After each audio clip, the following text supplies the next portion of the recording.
Assalamualaikum warahmatullahi wabarakatuh. Selamat malam semuanya.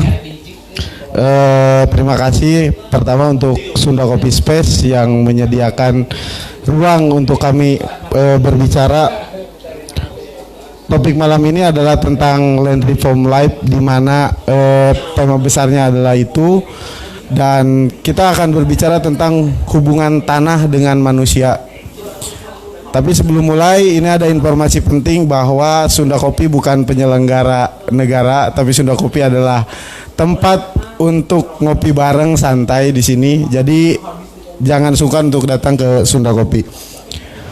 Tentang tema hari ini yang akan kita bawakan adalah tentang reforma agraria atau semangat land reform hari ini. Jadi di Sunda Kopi Space mungkin ini tema baru, tapi tema ini adalah sudah berlangsung lama dalam diskusi-diskusi kecil maupun skala nasional maupun internasional. Masalah agraria ini adalah soal kompleks tentang penguasaan lahan, terutama dalam konteks Indonesia masa kini. Memahami secara lebih baik tentang reforma agraria ini, mungkin nanti kita memiliki narasumber yang sudah berkecimpung di dunia peasantries atau bagaimana memperjuangkan petani yang tidak memiliki lahan. Narasumber kita ini tinggi, besar, hitam, mata menyala, rambut keriting. Jadi beliau sudah 1 dekade memperjuangkan hak-hak petani yang memang tidak memiliki lahan, dan beliau akan berbicara tentang sebuah upaya yang menggembirakan antara hubungan tanah dan manusia hari ini. Tidak perlu panjang lebar, kita panggilkan saja Rezak Daud Hobataman, Ketua Fraksi Rakyat Kabupaten Sukabumi, Forum Aktivis Sukabumi. Selamat Bang.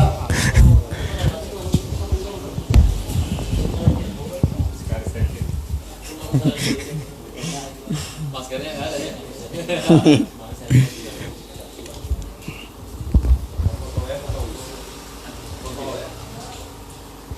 Oke Kang, kita akan berbicara tentang penyelenggaraan agraria hari ini, gitu kan. Terus boleh mungkin sedikit mengenalkan diri dulu, dan dari mana, terus apa sih yang dikerjakan hari ini yang berkaitan dengan land reform ini, gitu.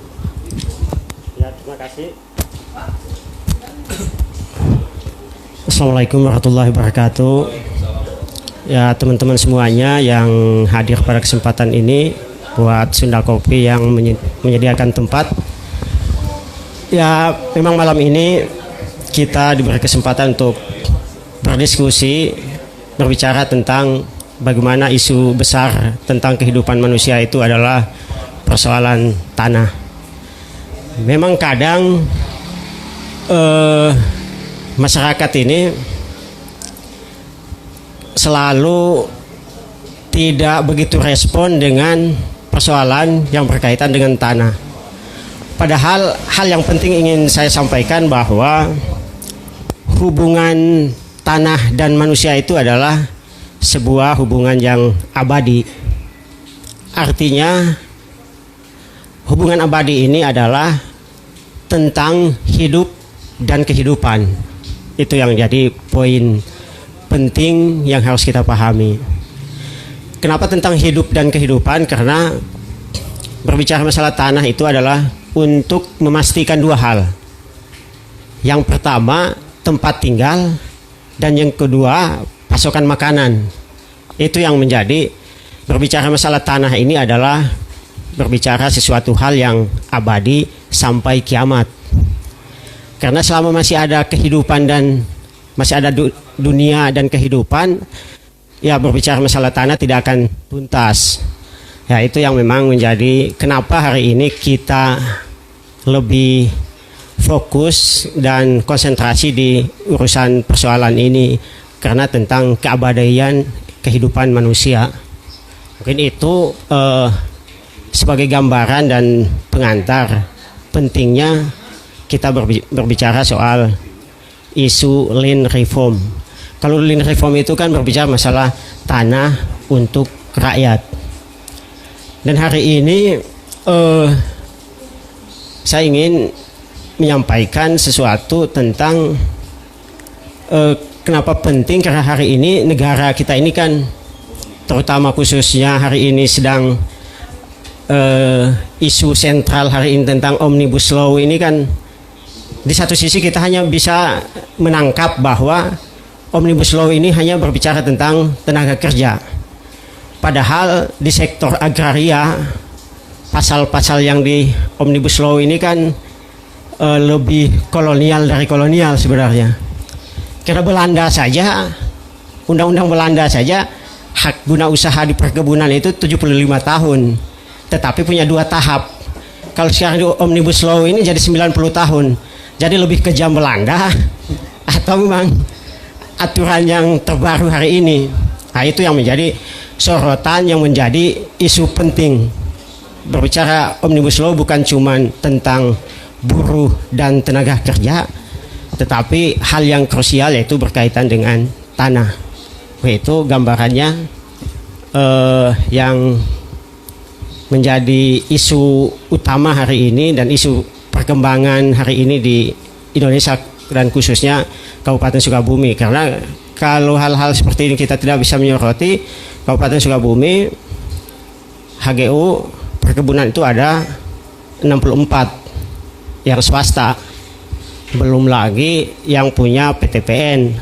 Perhutani saja kurang lebih ada 58 hektar, 58.000 hektar. Kalau PTPN ada 24.000 hektar. Sementara jumlah penduduk Kabupaten Sukabumi, kalau saja tanah-tanah itu dibagikan kepada rakyat, kepada petani, saya kira tingkat kesejahteraan pasti berbeda. Karena kenapa tadi berbicara masalah tanah itu hal yang abadi? Karena masalah tanah ini bagi masyarakat pedesaan itu sebuah ciri khas. Kalau di kampung itu dia punya tanah 1-2 hektar, pasti secara tingkat kesejahteraan beda. Minimal punya motor 2, mobil L301. Itu sederhana saja. Kalau kepemilikan hak atas tanah itu bisa berkeadilan. Oke, yang menjadi pertanyaan hari ini berarti ketika berbicara penguasaan tanah di wilayah masing-masing, misalkan di salah satu perkebunan hari ini, apa sih yang menjadi kendalanya pemerintah untuk meredistribusi tanah ini kepada para petani hari ini, yang menjadi persoalan yang hari ini digarap oleh Kang Rojak Daud itu?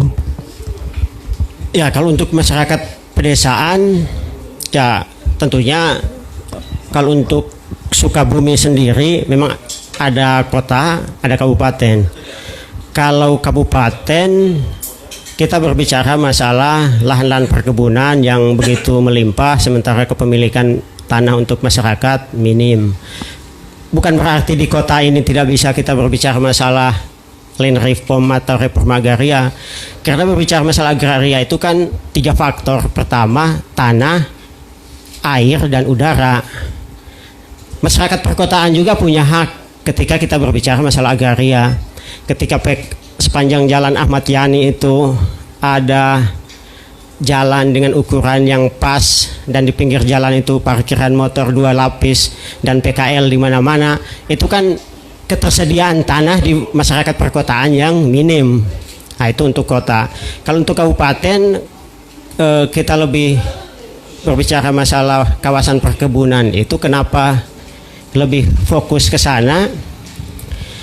Karena perkebunan ini kan warisan kolonial Belanda yang hari ini masih ada di Indonesia. Itu perkebunan. Sehingga sistem dan perilakunya juga lebih, karena biasanya kalau bahasa kelakarnya, kalau kita itu kan banyak Belanda hitamnya, jadi kadang-kadang kita anjing itu akan lebih galak daripada tuannya.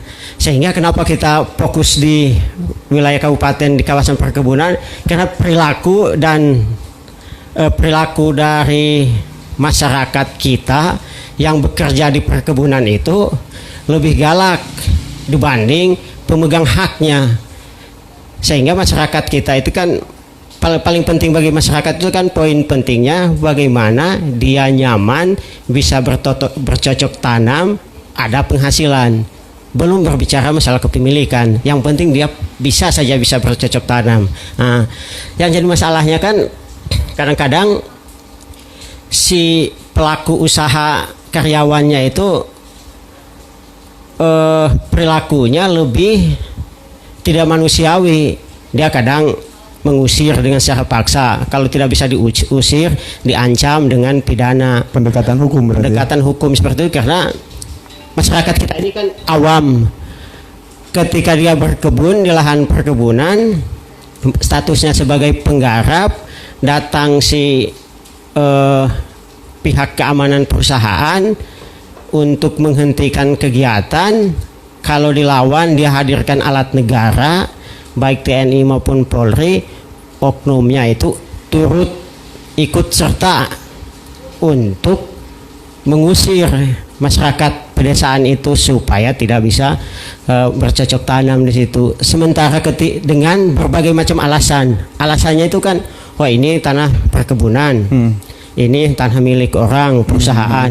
Jadi kadang aparat kita ini ya terlepas dari itu oknum atau memang secara sistematis kadang-kadang salah berpikir. Jadi kalau kita sudah sesat berpikir, cacat otak dalam berpikir tentang tanah, ya tindakan di lapangan juga pasti salah kan itu. Cacatnya seperti apa? Dia datang ke petani yang awam, wah ini lahan perkebunan tidak boleh digarap. Kalau digarap nanti dipidanakan, tanah milik. Kan di Indonesia ini kan mengatur, undang-undang itu kan sudah mengatur. Yang pertama tanah adat atau tanah milik, yang kedua ada hak guna usaha, yang ketiga ada hak guna bangunan, yang keempat ada hak pengelolaan. Padahal itu kan hak sementara sifatnya, yang punya waktu, ada batas waktunya tertentu, tetapi oknum pemerintah juga yang menciptakan suasana bahwa seolah-olah itu adalah milik perusahaan. Nah itu ya dari sisi cacat berpikirnya pemerintah itu di situ. Ya, yang menarik dari tadi kan ada intimidasi yang klasik yang dilakukan oleh si pemegang terhadap penguasaan tanah hari ini. Terus pasal mana sih, pendekatan hukum mana sih yang selalu dilakukan oleh para pemegang pemodal ini, korporat ini yang menguasai sebidang tanah di wilayah struktur desa hari ini gitu? Ya, jadi sebenarnya secara hukum ada kelemahan, tetapi si pemegang modal, pengusaha dengan alat negara ini juga kadang-kadang mencari celah. Poin mana yang masyarakat bisa dipidanakan. Sepanjang pengalaman kita, biasanya pasal yang diterapkan itu tentang penyerobotan lahan. Biasanya mereka menggunakan Undang-Undang Perkebunan nomor 36 tahun 2018. Tetapi itu kan terbantahkan melalui uji material di Mahkamah Konstitusi, sehingga keamanan perusahaan dan alat negara ini mencari celah. Dari sisi celahnya, bagaimana caranya rakyat ini bisa dipidanakan, sehingga menggunakan peraturan pengganti undang-undang Perpu nomor 59 tahun 60 bahwa pasalnya tentang menduduki lahan tanpa seizin pemilik. Nah ini yang menjadi pasal karet yang selalu digunakan untuk menakuti rakyatnya sendiri. Oke. Berarti gini, pasal itu digunakan untuk melakukan sebagai alat untuk menjaga kepentingan para korporat. Tapi hari ini siapa sih pemilik tanah Indonesia ini sebenarnya? Ya, kalau pemilik tanah ini sesederhana saya. Kalau di Sukabumi ada 64 perusahaan baik itu HGU. Rata-rata kan pemilik modalnya kan orang luar, orang yang tinggal di Jakarta semua. Ya, kebanyakan orang asing, Cina dan lain-lain. Kalau di Sukabumi memang ada satu dua orang, tapi jumlahnya kan sedikit menjadi pemegang hak HGU itu. Tetapi kan tetap permodalannya belum bisa mandiri, sehingga kadang yang jadi alasan pemerintah itu, terutama pemerintah daerah, bahwa perkebunan itu bisa membuka lapangan pekerjaan, terus bisa, kenapa masyarakat harus diusir karena masyarakat tidak bayar pajak sementara perusahaan bayar pajak. Logikanya ini kan perusahaan besar perkebunan yang menguasai. Kalau contoh saja di Jampang Tengah ada satu perusahaan dengan luasan 1.654 hektar. Itu kan pemiliknya orang Jakarta, paling hitungan kalau yang pemegang saham paling 5 sampai 6 orang. 5 sampai 6 orang pemegang saham di sebuah perusahaan menguasai tanah 1.654 hektar, belum yang lain. Nah, sementara alasan pemerintah bahwa itu bisa menghasilkan pendapatan bagi negara, kalau perusahaan besar itu kan dia membayar pajaknya ke kantor pajak, memasukkannya ke APBN. Terus apa hasilnya untuk kepentingan masyarakat daerahnya di mana? Nah, itu yang jadi ada cara berpikir dari pemerintah kita bahwa seolah-olah perusahaan seperti ini bisa menghasilkan. Beda kalau di perkebunan itu kan padat modal.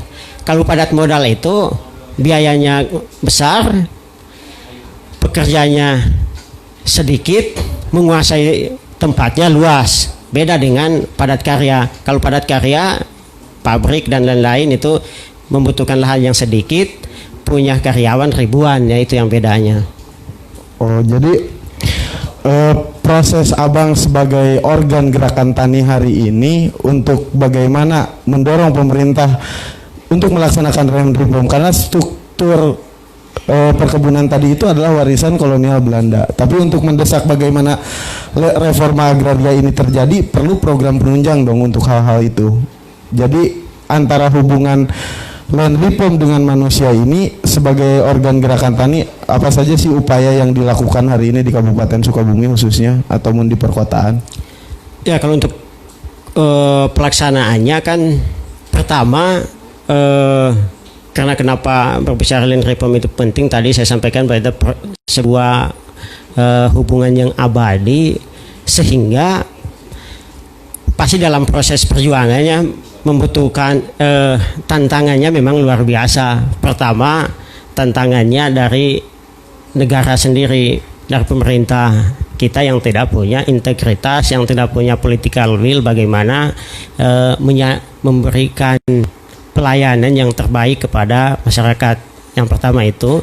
Yang kedua, memang sepanjang pemahaman masyarakat, kadang kalau berbicara masalah tanah takutnya dianggap gerombolan, takutnya dianggap pemberontakan karena sejarah masa lalu yang membuat orang-orang terutama masyarakat hari ini takut kalau berbicara masalah land reform atau reforma agraria. Padahal kalau berbicara reforma agraria ini kan menata kembali kepemilikan tanah di Indonesia yang secara berkeadilan. Seperti tadi, orang sedikit menguasai banyak tanah, banyak orang yang tidak memiliki tanah, sehingga reforma agraria ini kan menata kembali kepemilikan. Sementara kan Undang-Undang nomor 59 tahun 60 itu yang mengatur tentang kepemilikan tanah itu kan sudah jelas diatur bahwa minimal per kepala keluarga harus diberikan tanah 2 hektar. Itu amanat undang-undang. Tetapi amanat undang-undang yang berkaitan dengan hak-hak masyarakat itu selalu dikebiri oleh penyelenggara negara. Dan mereka kalau undang-undang aturan yang berkaitan dengan kepentingan investasi, mengamankan aset korporasi, itu selalu diabadikan, bahkan diprioritaskan dalam penyelenggaraan aturan yang berlaku di negara. Jadi bukan cuma tanah ya, penguasaan tanah yang tidak berkeadilan, pelaksanaan aturan juga sudah tidak adil. Karena di peraturan itu mewajibkan bagaimana status tanah itu sendiri, ada HGU, HGB dan HGP. Nah, ini proses redistribusi atau kebijakan yang diberlakukan pemerintah seharusnya bagaimana sih, atau tata kelola untuk land reform dengan bahasa sederhananya mungkin nanti dengan penataan aset dan akses ini, berapa sih ukuran untuk menjadi bagaimana supaya mereka bisa berusaha, petani pun bisa menggarap misalkan. Ya, jadi teori tentang penguasaan itu sih, pertama saya ingin sampaikan bahwa hidup ini kan tidak terlepas dari wilayah. Belanda dulu ke Indonesia itu kan tidak ada tujuan lain, menguasai wilayah berarti dia menguasai tanah. Nah itu ketika Belanda ke Indonesia untuk menguasai tanah, maka pada saat itu para pejuang kemerdekaan, pra kemerdekaan, mereka bertahan. Saya ini tidak bisa diusir, saya harus melawan. Bagaimana caranya? Dia harus merdeka di wilayahnya sendiri. Karena Belanda saja jauh-jauh ke Indonesia untuk hanya sekedar menanam, kenapa kita di masyarakat pribumi tidak punya tempat dan tidak punya kesempatan untuk menanam? Makanya upaya-upaya yang kita lakukan di lapangan itu untuk menuntut hak, karena kalau kita hanya berharap kepada pemerintah, itu kan kemerdekaan Indonesia ini kan bukan pemberian Belanda, bukan pemberian Jepang sebenarnya. Sehingga maksudnya begitu juga ketika masyarakat dan rakyat mau bertahan hidup, ya susah, bukan pemberian dan itikat baik dan ketulusan dari negara, dari pemerintah, tetapi ketika masyarakat sadar untuk mempertahankan haknya. Makanya upaya yang kita lakukan di lapangan itu bagaimana menyadarkan masyarakat bahwa ini loh hak-hak masyarakat yang diatur oleh undang-undang ada, tetapi selama ini tidak disampaikan dengan bijak, dengan adil oleh pelaksana aturan, oleh penyelenggara negara.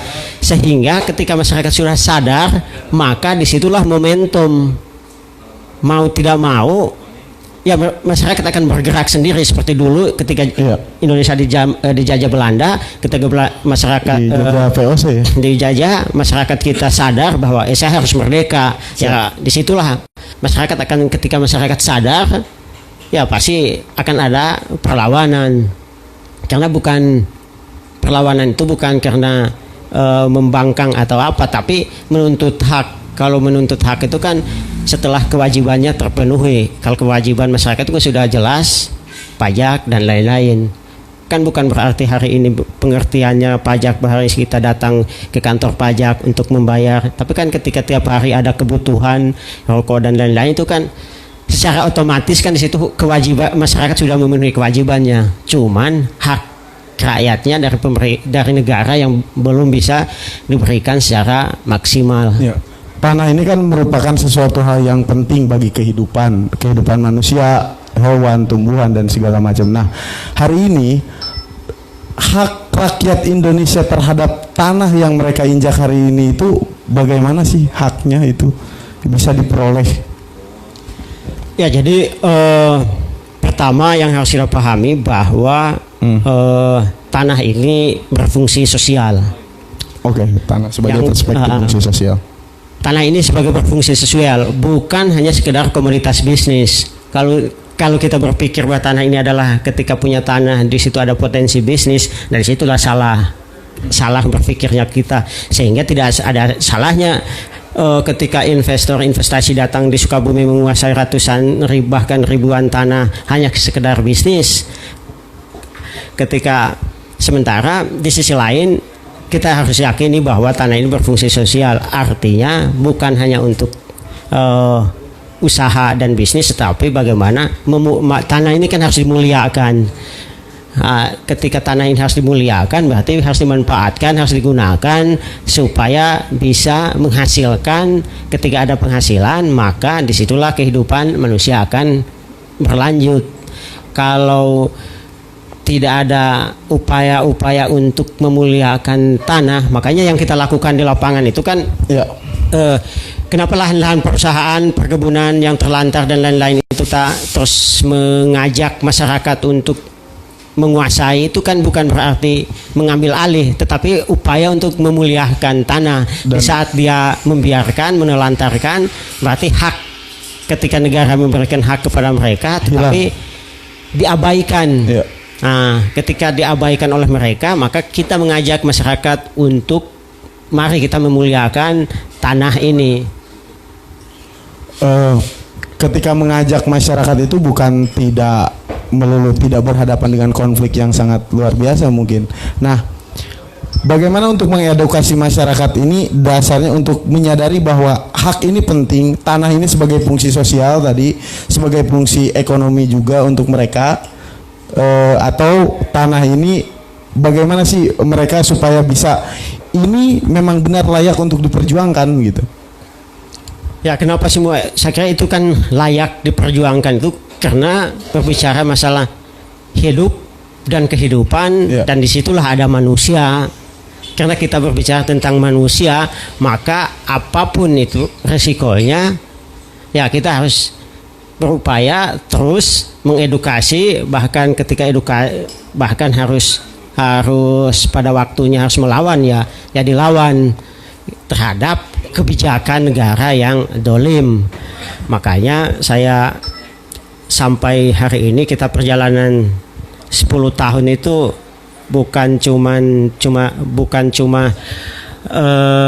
tantangannya memang luar biasa. Tantangannya, perusahaan ini kan dia pemilik modal. Ya. Ketika dia memiliki modal, maka apapun yang dia miliki, dia akan lakukan apapun untuk menghadang, untuk mempertahankan modalnya. Itu teorinya seperti itu.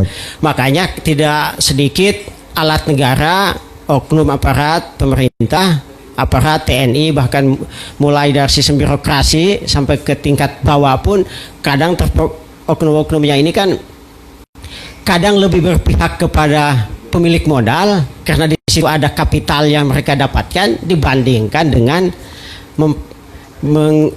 mengambil posisi bagaimana mempertahankan hak masyarakat di daerahnya. Itu yang menjadi penyakit sampai saat ini, yang menjadi tantangannya luar biasa ketika konflik itu terjadi di lapangan.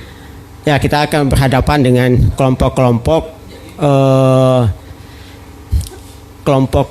yang sengaja disiapkan oleh pemilik modal untuk berhadapan dengan rakyat.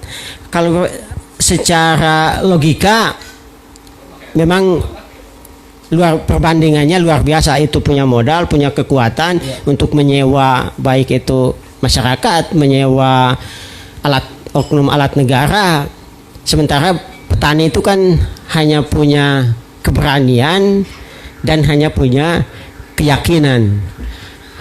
Kita lebih mengilustrasikan ke petani supaya tetap bertahan untuk berjuang. Ketika Belanda datang ke Indonesia menduduki wilayah Nusantara ini, dia menggunakan alat yang canggih pada saat itu. Kalau kita kan cuman punya keyakinan dan bambu runcing, tetapi bisa merdeka pada saat itu. Begitupun hari ini, ya dasarnya harus yakin dulu. Oke, jadi kan fungsi tanah bagi kelangsungan hidup manusia secara bermasyarakat, terus hak-hak dan kewajiban manusia terhadap kepemilikan dan pendayaan penggunaan tanah juga. Sekarang bagaimana politik dan kebijakan pemerintah terhadap tanah hari ini? Ya, kalau kebijakan secara politik kan sudah pasti ketika yang terbaru hari ini dengan RUU Cipta Kerja atau Omnibus Law ini kan, ya dari situ kan kita tahu sejauh mana kebijakan politik negara yang lebih berpihak kepada pemegang kapital, kepada pengusaha dibanding dengan rakyat, walaupun bertentangan dengan undang-undang, bertentangan dengan ideologi. Yang ingin saya soroti juga bahwa kebijakan negara, kebijakan politik pemerintah yang hari ini berpihak kepada pemilik modal, kepada korporasi, itu kan bertentangan dengan ideologi negara kita sebenarnya. Karena anak SD pun minimal dia pernah membaca bahwa bumi, air dan segala yang ada di dalam kandungannya dikuasai oleh negara dan dimanfaatkan sebesar-besarnya untuk kepentingan rakyat. Sehingga saya ketika ke masyarakat, jadi ada sebuah ungkapan yang begitu nyaris sangat tidak tepat sebenarnya. Jadi kadang-kadang undang-undang kita, kalau bumi, air dan segala isinya yang terkandung di dalamnya dikuasai oleh negara dan dimanfaatkan sebesar-besarnya untuk kepentingan negara, kepentingan rakyat. Sekarang jadi kebalik, jadi bumi, air dan apa yang terkandung dalamnya dikuasai oleh negara dan dimanfaatkan untuk kepentingan pejabat, kepentingan investasi untuk memperkaya diri sendiri. Sementara gempa bumi, tanah longsor, banjir diberikan kepada rakyat untuk melatih kesabaran. Anjir, sesuatu yang kompleks dan rumit dalam penguasaan tanah, hubungan manusia antar tanah hari ini yang seperti narasi Bung udah jelaskan barusan. Nah, proses pemanfaatan lahan tentang bagaimana kita memperoleh hak hari ini tuh untuk menyadarkan atau mendorong sampai reforma agraria ini terwujud, berarti harus ada dorongan dari masyarakat maupun organ-organ tani yang hari ini bisa meneguhkan bahwa tegaskan Undang-Undang Nomor 5 Tahun 60 tentang penguasaan, status penguasaan lahan hari ini itu. Jadi itu pun perlu ditekankan mungkin. Nah, cara-cara taktis maupun organ-organ tani ini seperti apa sih yang hari ini untuk meneguhkan setiap tahunkah atau setiap harikah atau kita mengadakan diskusi-diskusi kecil seperti ini untuk bagaimana si negara ini tahu bahwa undang-undang itu masih berlaku sampai hari ini dan kekuasaan negara untuk menguasai tanah hari ini terselip juga di situ bahwa untuk digunakan kemakmuran rakyat. Pada kenyataan hari ini kan yang seperti sudah dijelaskan oleh Abang, nah upaya untuk meneguhkan bahwa di undang-undang itu ada hak rakyat loh, itu berarti tugas kita bersama untuk meneguhkan itu. Tapi yang sudah dilakukan 10 tahun hari ini oleh Bung Rozak, apa saja sih yang memang hari ini yang memang bagaimana si harapan land reform ini didorong kepada kebijakan pemerintah hari ini gitu? Ya poinnya sih kalau mendorong itu kan dengan cara melawan sebenarnya. Kalau negara ini kan tidak sedang baik-baik saja. Siap. Kalau kita diam, maka negara ini lebih biadab dalam melakukan tindakan terhadap rakyatnya sendiri. Tetapi hal yang menjadi persoalan hari ini adalah ada sebuah beban tadi itu, ada sebuah beban sejarah sebenarnya. Kalau beban sejarah masa lalu ini yang dipelihara oleh negara untuk mempengaruhi cara berpikir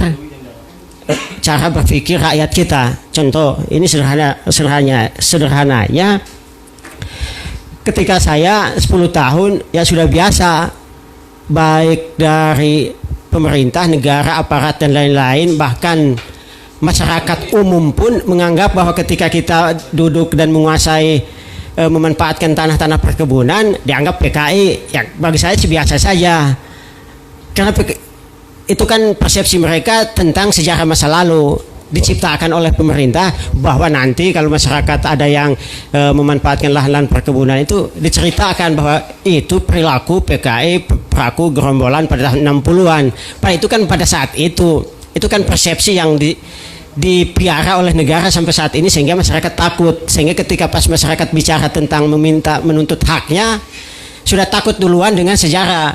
Kan meminta hak itu kan diatur undang-undang, ada diatur. Ya. Tetapi mau menuntut hak, halusinasi rakyat kita ini kan Sudah dibebani terbangun. oleh sejarah itu. Dibebani Padahal kan oleh sejarah. itu kan cuma cerita sejarah masa lalu. Nah, sehingga hari ini makanya kalau saya di ruang-ruang terbuka sekalipun ya biasa saja, kalau mau disebut PKI, mau disebut gerombolan ya bodo amat.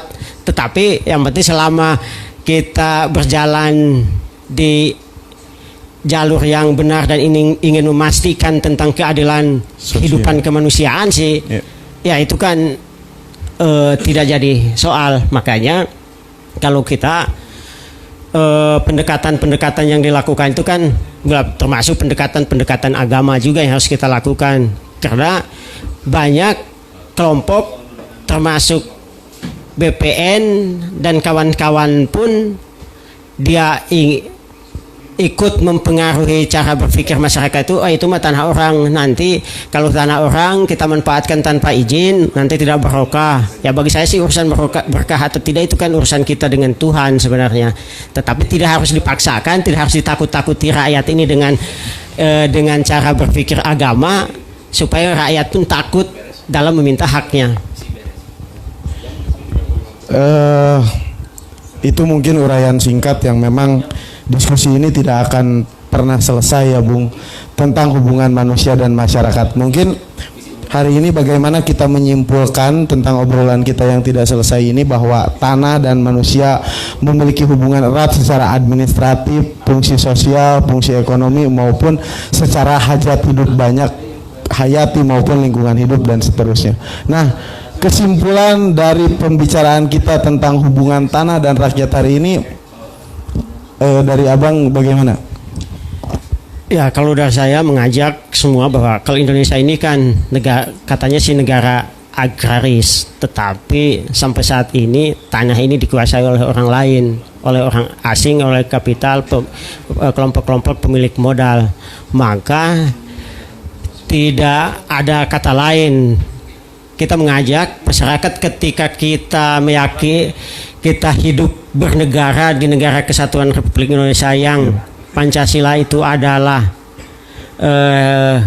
dasar negara, maka mari kita menangkan Pancasila itu. Jadi kita cuman bukan hanya berteriak bahwa NKRI harga mati tapi tanah milik asing, itu kan sebuah penghinaan terhadap harga diri bangsa sebenarnya. Makanya kepada semua kalangan, ya persoalan ini adalah tanggung jawab kita semuanya. Mari kita menangkan Pancasila, bahwa poin Pancasila dan Undang-Undang Dasar itu telah mengamanatkan bahwa bagaimana hak-hak masyarakat ini terutama di sektor agraria bisa terdistribusi secara berkeadilan. Oke, berarti itu kesimpulan. Teman-teman, diskusi hari ini mungkin karena terbatasnya waktu. Membuka pertanyaan. Netizen boleh, kalau teman-teman yang menonton yang lagi nonton di Sunda Kopi and Space maupun di fanpage-nya Praksi Rakyat hari ini, kalau ada pertanyaan-pertanyaan yang memang bisa kita jawab dengan sisa waktu yang terbatas ini, dipersilakan. 2.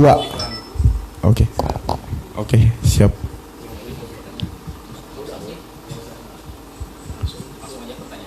Langsung pertanyaan. Ada pertanyaan yang mungkin akan ditanyakan ke narasumber kita hari ini? Mungkin saya Bang, jadi nggak usah, bukan yang harus dilakukan petani saat ini itu apa? Langkah pertama ketika ada suatu permasalahan di perkebunan mereka, ya kita tahulah kebanyakan di daerah Sukabumi itu petani penggarap lah. Nah, langkah pertama yang mereka lakukan ketika ada masalah di kebunnya itu apa?